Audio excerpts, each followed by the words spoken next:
The successful tyrant has a few rules that he must stick to in order to get hold of power and to keep it.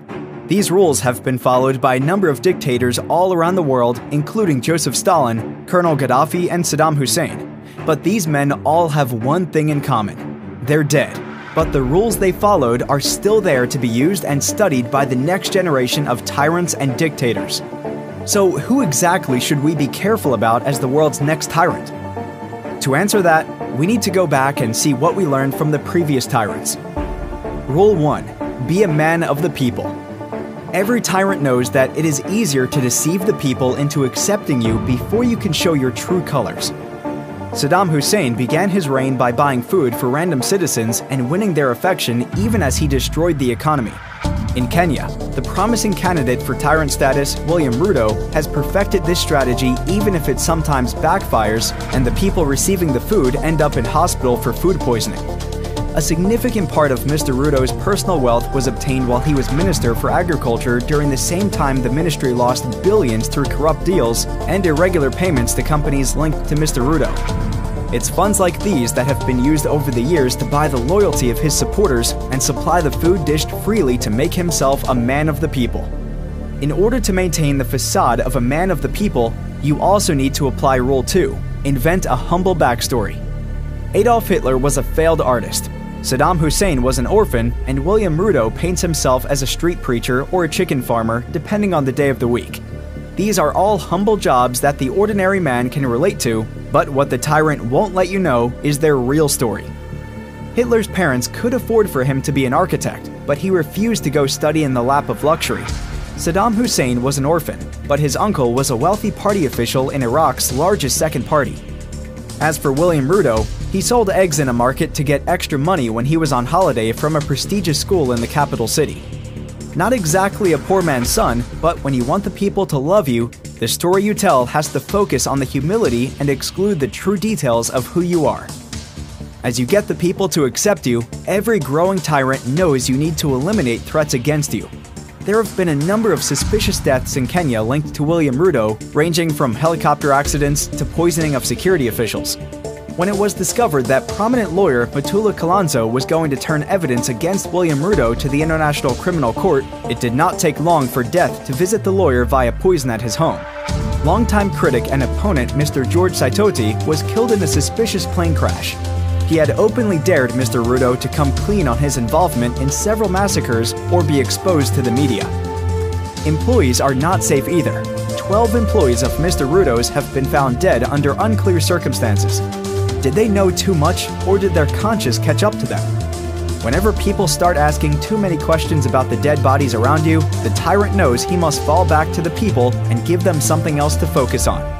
Idi Amin of Uganda used to say the international community was persecuting him. Saddam Hussein began a war with Iran, and Hitler turned the Jews into a common enemy.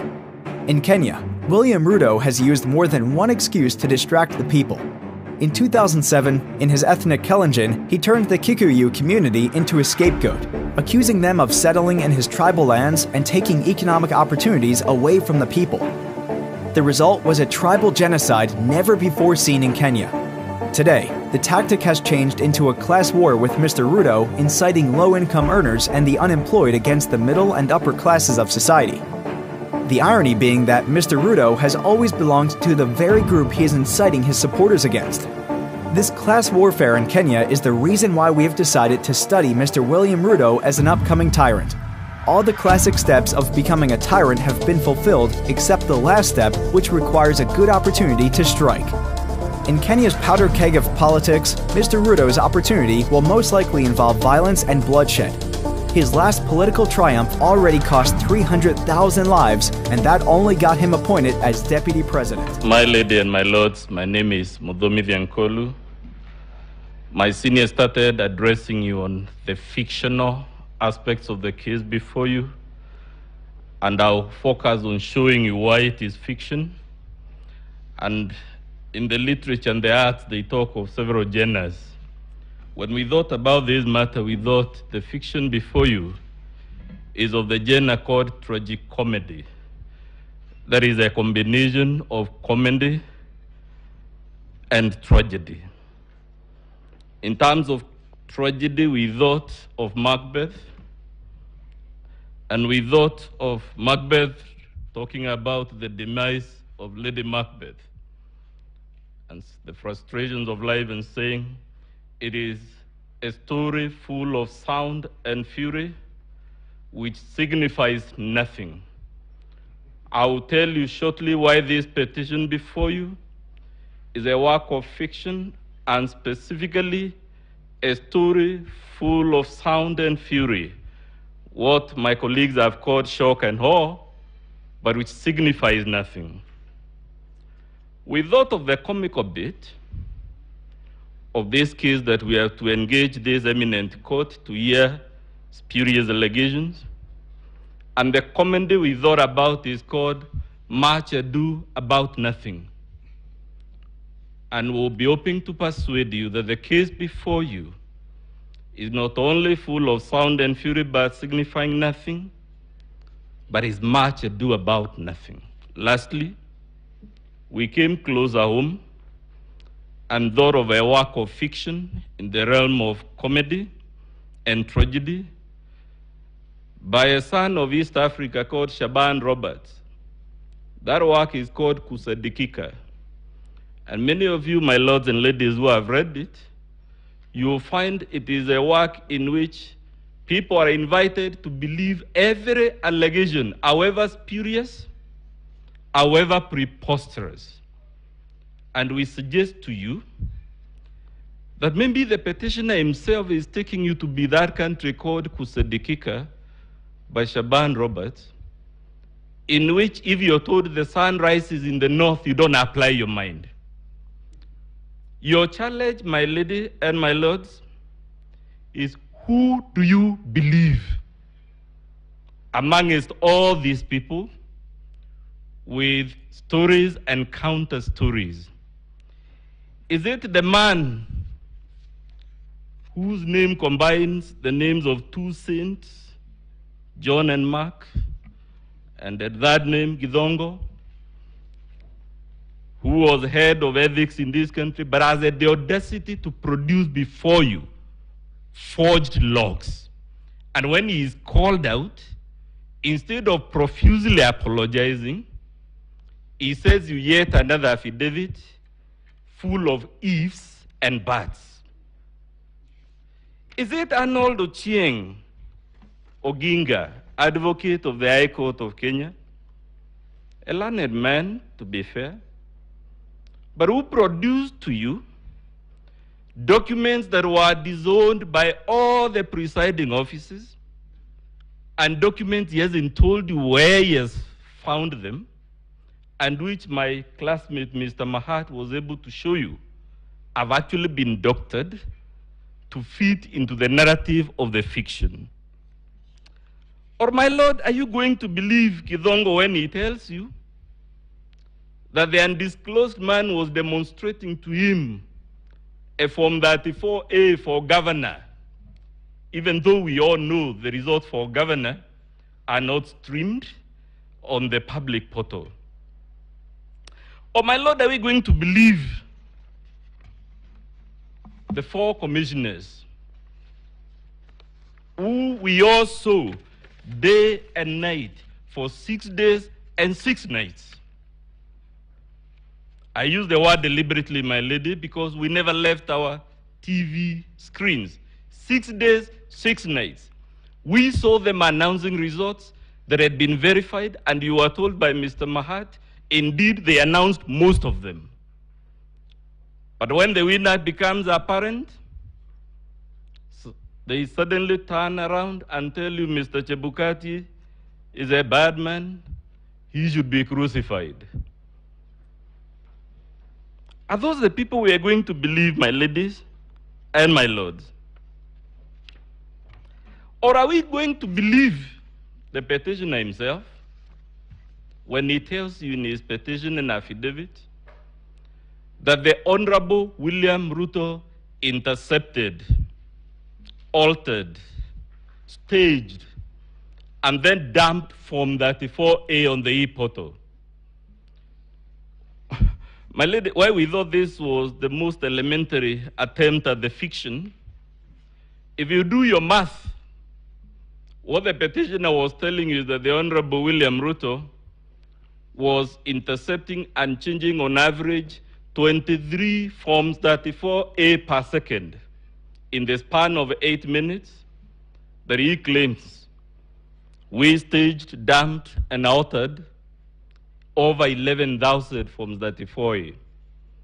A question was asked yesterday, my lady. How do you and when do you change a form 34A?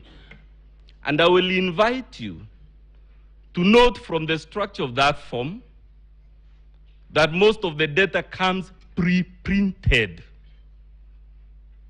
The name of the polling station is pre-printed, the serial number. So the only things you would alter on that form are actually the things written by hand, either by the presiding officer, or by the agents, or the deputy presiding officer. 3 clusters of people.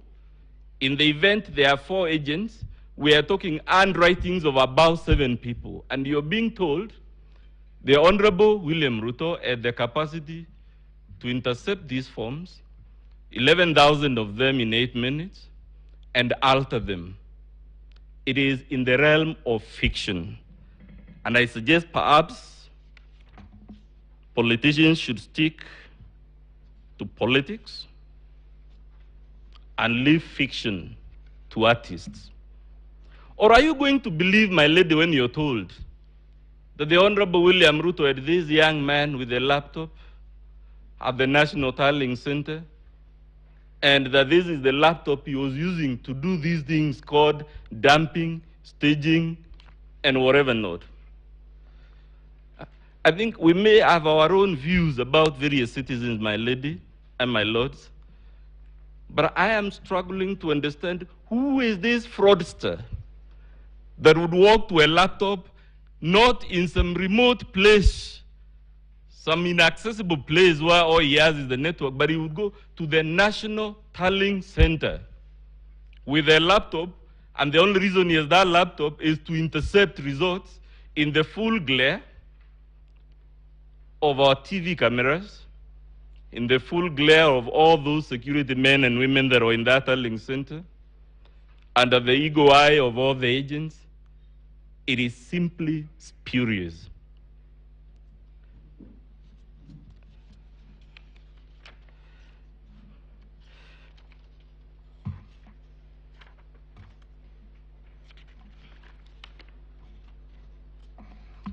My Lord, you are told all these things, and I'm sorry if this is repetitive.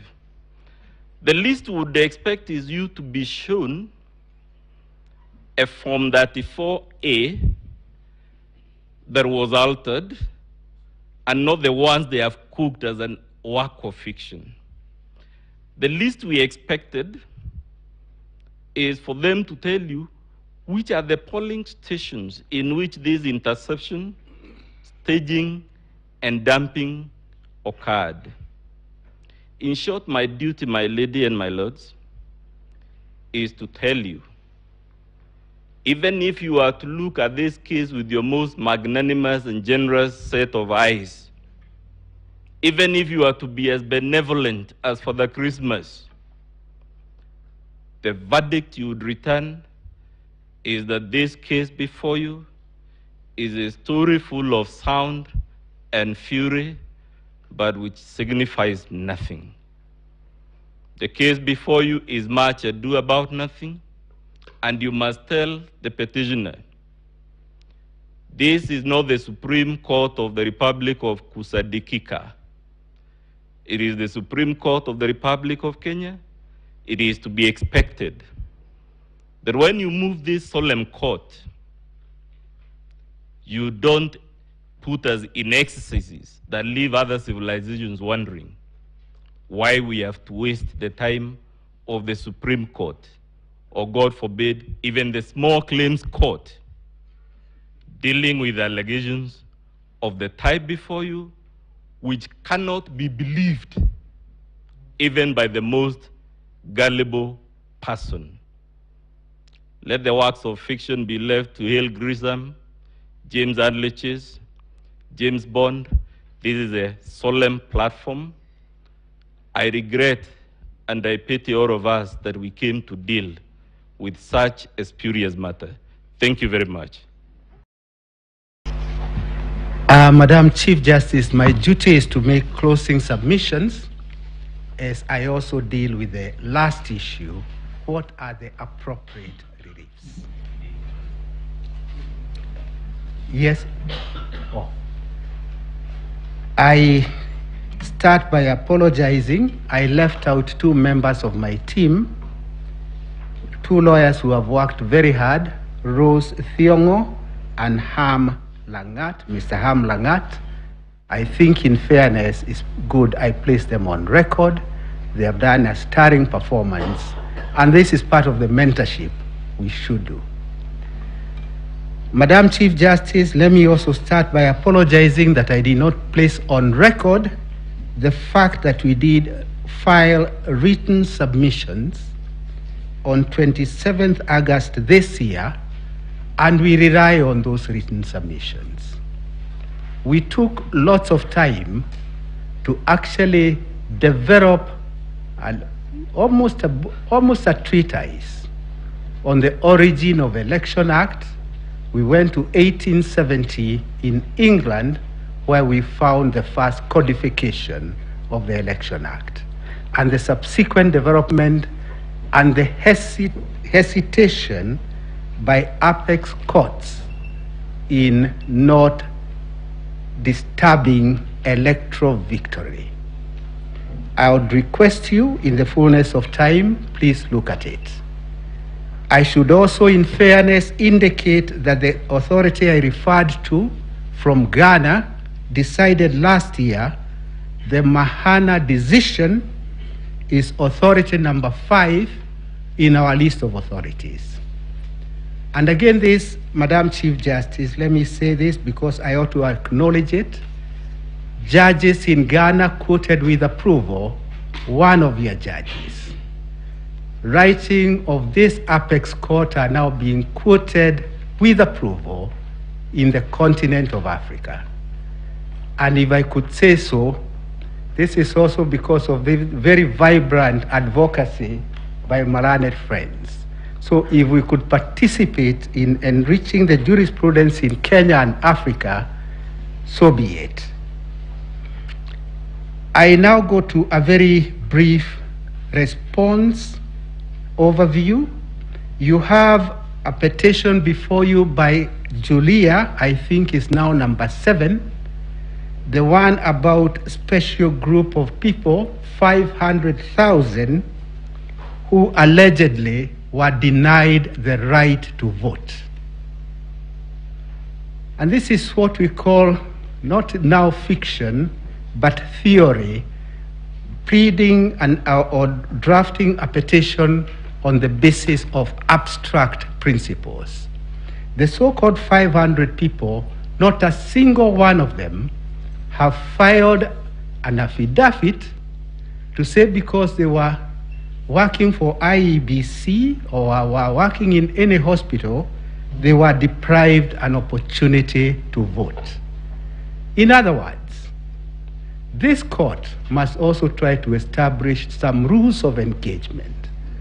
Are we going to be holding this country at ransom as we process these petitions, which are, to say in very modest terms, very frivolous? One comes and says 500 people are denied an opportunity to vote, and then he gets away with it. Juria is a very good example of what states in America have now resolved to do. They do punish a pleader who files a pleading with the full knowledge that what is being pleaded is incorrect. I go to another area of so-called suppression of votes. This is another constant denominator, that is suppression of vote because one level of votes was not held. And the question is, where is the empirical evidence empirical evidence that because there is no voting for a senator, then the turnout for votes for the presidency are suppressed, and suppressed in relation to only one candidate, not both candidates.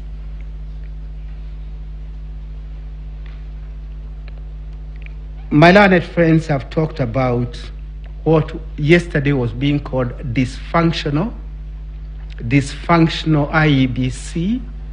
It is not dysfunctional IEBC.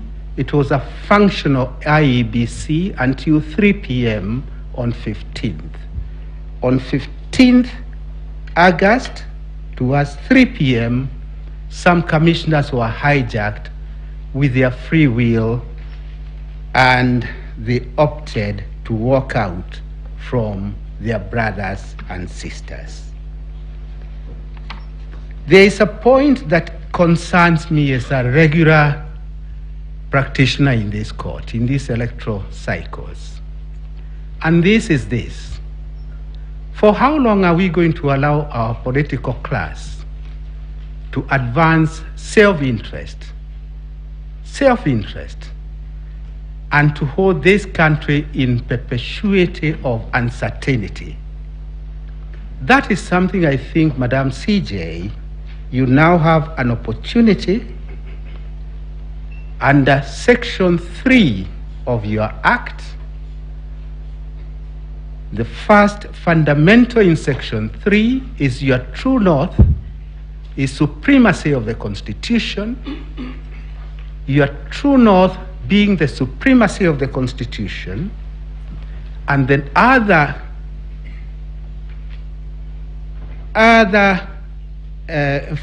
factor to consider is that this court is required to help us develop even a political path for this country. Those two becomes very important aids in how we deal with the political class. I'll come to that towards the end. But it is something of concern, because unless it is captured early, I do not see great hope in the way we are proceeding. Madam CJ, first and second respondents are very ordinary Kenyans, very ordinary, humble origin, and this is a country I always have thought is a country of hope and opportunity. Hope and opportunity for each and every Kenyan. A child from humble origin ought to aspire one day to be a Chief Justice of this country. A child of very humble origin ought to aspire to be a top surgeon in this country. I say all this because, in all fairness, unless we show hope and opportunity to all, then we'll be missing an important aspect of our growth. There were questions that were posed to my learned friends. Since I won't have another opportunity, allow me just a few minutes to deal with a few of them. I'll start with the first question about rejected votes. It was posed by one of the judges.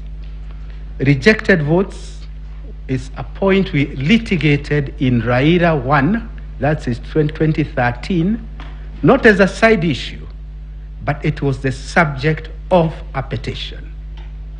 In 2013, there was a petition dealing with nothing but rejected votes. Rejected votes, Madam CJ, can be the third candidate. It's very easy for rejected votes to be the third candidate. And in 2013 at Bomas, where I had the pleasure and privilege of being the chief agent for the candidate, it became quite obvious that rejected candidates will be the third candidate in that contest. And if they were to be factored, then the whole purpose of rejected votes is to bring down the victory of the candidate who would otherwise have won. So it is a point we litigated at length. Some of my learned friends, my seniors, we litigated at length, and this court held and found that what is to be considered are the valid votes cast. So in my submission, that is a point that has been dealt with. It was again repeated by the court in Ghana. Last year, they rejected the notion of considering rejected votes in the final tally. As a matter of fact, now that I remember, I'm getting a little older, I was clearer then in 2013, it is a misconception to call them rejected votes. It is actually rejected ballot, because a vote is that which is valid, which expresses a choice. So those so-called rejected votes are actually rejected ballot, the rejected ballot papers. The same holds true for spoiled ballots, and the same holds true for stray ballots. As fate would have it, you will not even know about the stray ballots at the point that the tallying is going on.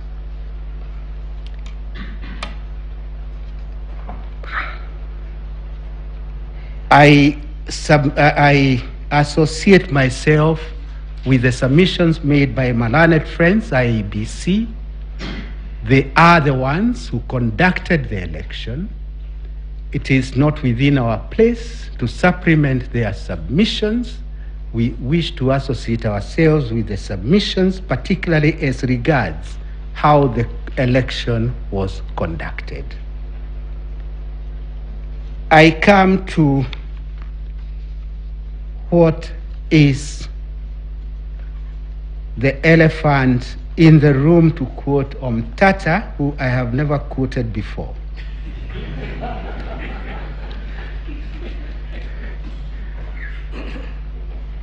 What is the way forward? On the one hand, you are being requested by many of my learned friends, actually all of them in unison. It's the first time I have seen so many lawyers making the same request: nullification of the election. Almost reminds me of the trial of Christ.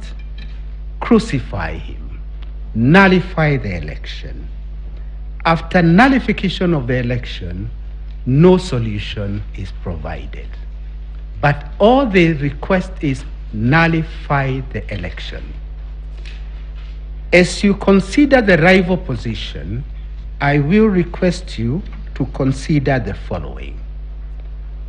In the event you nullify the election, you will effectively be rejecting the substantive truth that the majority of voters in this country express their free choice.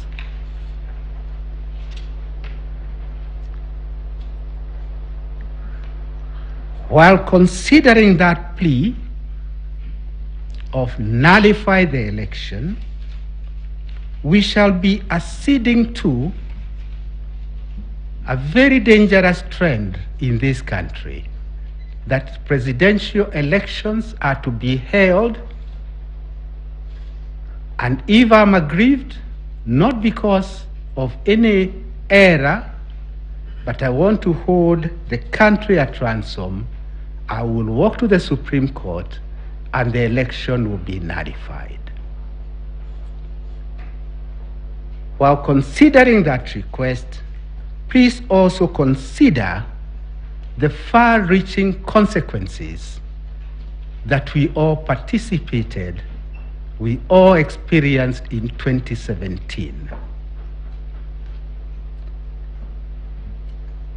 That is on the one hand. On the other hand, the first and second respondent come to you with a request. The request is, voters did exercise their right.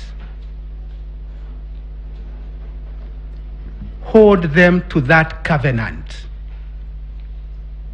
The covenant is they made a choice. Do allow the country to now move forward. We cannot and cannot afford election mode in perpetuity. I think I have said enough to demonstrate where my mind is. It is time for finality and stability. Finality and stability.